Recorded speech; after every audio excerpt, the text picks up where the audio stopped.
So the Golden Globes happened last night, and guys, I have my thoughts. Ludwig Göransson won Best Score for Sinners, and it didn't even air, so that was strange.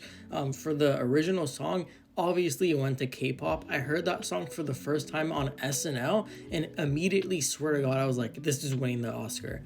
And this year, I wasn't passionate about one movie exactly. I was just rooting for movies as a whole, and I can't really say that about any other year. But for the person that I was rooting for the most was Emma Stone for actress in a musical or comedy, and she lost, which is fine. But that brings up my point about Bugonia.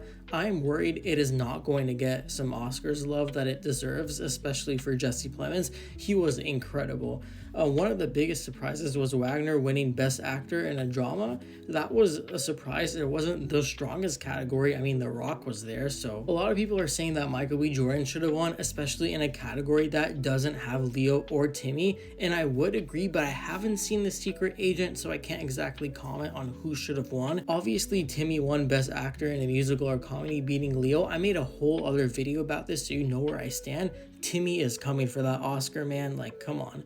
And I saw Weapons. It didn't like immediately come to mind that this person should get an Oscar nomination or Golden Globes nomination, not because it wasn't worthy, but because it's a horror film, so my mind wasn't really going to awards. It inevitably did end up going to Tiana Taylor, which I have no problem with whatsoever, but in this same supporting actress category, what is Ariana doing there? Like, you're a good actor, I love your music.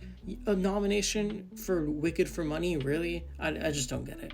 But this is probably one of the more controversial ones, I'd say, in one of the more tough categories. Supporting actor, Stellan Skarsgård won for sentimental value. I unfortunately haven't seen that movie yet, but Sean Penn gave one of the greatest performances I've ever seen, and I think he had the greatest performance in that movie, so I was just shocked. If it didn't go to him, I'm happy it went to Stellan, but again, I did not see sentimental value. I've heard nothing but incredible things about it. Best Picture, it was a big night for Hamnet, surprisingly. I didn't even know Spielberg was one of the producers. I'm assuming he is because he's the one that spoke, but Chloe Zhao has always been one of my favorite people on the planet, so I'm just happy that she won, even though she did beat It Was Just an Accident, Sentimental Value, and Sinners. So that this just upped the Oscars chance for Best Picture for sure for Hamnet. So that was a surprise.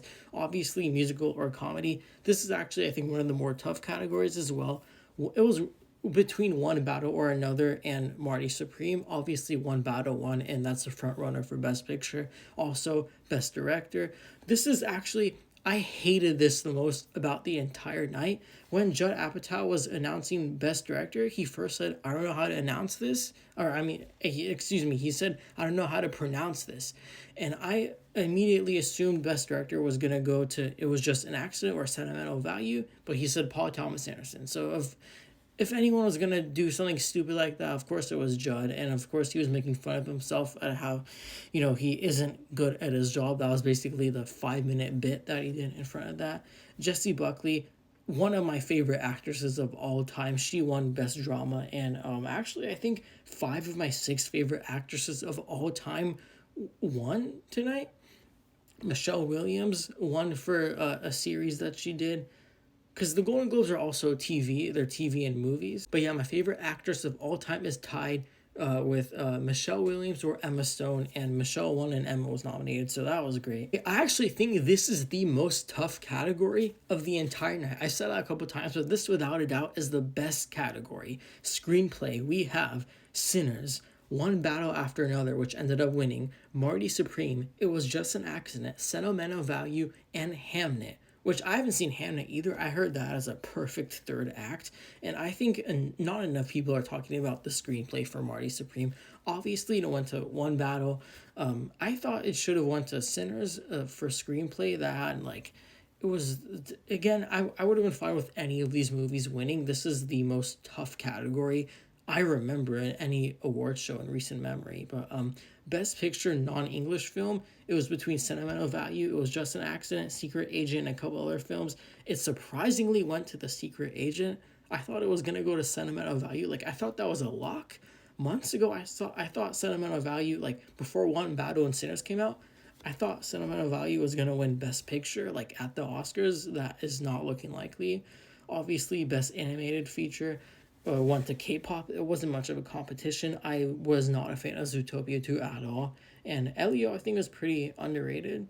Cinematic and box office achievement is, I think, first of all, obviously Sinners won. It's not about what makes the most money.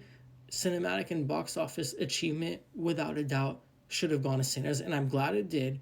But I just have to say, what is Wicked for Money doing here? It made hundreds of millions of dollars less than the first one. And also, what is Mission Impossible Final Reckoning doing here?